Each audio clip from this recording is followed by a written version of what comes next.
It's a new day and time for another episode of From AB to 360. Today we talk about the pressure genius.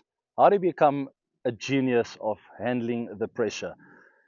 When it gets a bit hot out there, the heat is on, the pressure is on, the game is on the line, you've got a lot to lose, or at least it feels like it. How do you handle it? And what's the best way to counter that? There's a lot of different theories out there of how to be mentally strong. They call it BMT, big match temperament. There's a couple of things I used to do that really helped me. I wasn't always good at handling pressure while growing up. It is not something you are just born with. It's something you develop, something you work at. And I can today give you a couple of tips of how to become better at being a pressure genius. The game is on the line, the heat is on, the opposition is in my face. My teammates are on the balcony expecting me to cross the line. I'm all of a sudden miss-hitting the balls and I'm feeling out of form.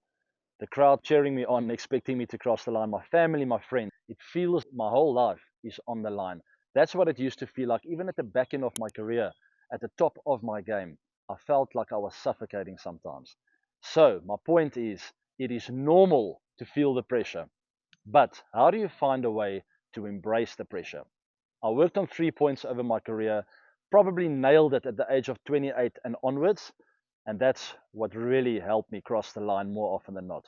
Number one, strong feet. Number two, quiet head. Number three, ball focus. Three things that I want you to remember. Strong feet has got to do with putting everything on the line. So you counter that feeling of that everything is on the line and that you might just lose your whole career and you're going to disappoint the whole world. You then counter it by going, I'm going to put everything on the line with my feet and my body language. Strong feet means body language, the way you walk out to bat. Show the opposition you are ready to play. Look at Virat Kohli when he walks out to bat. I think he always holds the bat like this when he walks out. That is a message to everyone out there on that ground. Do not mess with me today. I'm here to win it.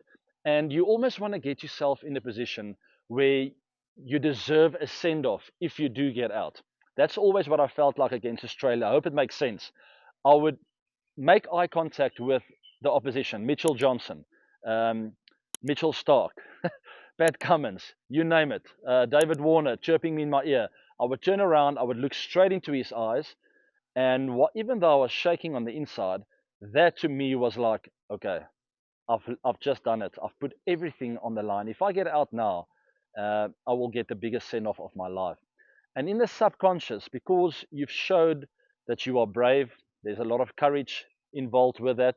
And remember, at this point, I still haven't said a word. It's just a message through my body language and the way I'm walking out to bat, the way I do my mark or take my guard, the way I look at the opposition and move around, good intensity in the body. So it's all in strong feet. That's what I call it. But it means a lot of things. It means that I am switched on, I'm focused, my body's moving, the intensity is good. I'm ready to take on any challenge, and that sort of sends a message to them. It irritates the opposition. They will come at me, but that will make me better. It'll sort of turn up that census and my senses to 10 out of 10 instead of 6 out of 10. So in the subconscious already, it's programmed for you, knowing that I've put a lot on the line here now. I'm going to give my absolute best and I'm going to be awake, eyes open, ready to go. All right, that's strong feet. It works like a bomb. Put everything on the line. It doesn't mean you have to say one word. Make eye contact with the opposition. Get your chest out. Get your bat on your shoulder, whichever way you want to hold it. Take your guard and look the opposition in the eye. Get the information in from the captain. Look at the field. Try and understand how they're trying to get me out, and I'm ready to roll. All right, number two, quiet head. It's all in the mind. So this is the noise in the head. What worked for me is singing a song quietly while doing the strong feet and walking out to bat. I would very often have a tune in my mind. I heard that from Shane Watson as well. So I'm not alone. I think a lot of batters do it. It helps sort of get that mind quiet and not let too much noise come in, because the crowd can sometimes be noisy. The scoreboard, without saying a word, can be noisy. And obviously the opposition can be in your ear, chirping you, telling you how much you've got to lose. Having a little Coldplay song in my head sometimes works like a bomb, or used to work like a bomb. It still does. So many different songs. it would very often be a song that I would listen to in the car on the way to the ground. But get that tune in your head, get your focus on just you and the cricket ball, and that will be the last point. But when you do get distracted sometimes, sort of get away from the game, reset, look at some advertising boards, sing that tune, take a couple of deep breaths. Breathing is incredibly important, and back into the action. It's you and the ball. It's not you and the bowler, guys. It's you and the ball. The only information the bowler gives you is the skill that he's got, which way he's trying to swing it. Look at his field, which way is he trying to get me out, and try and block that, counter it.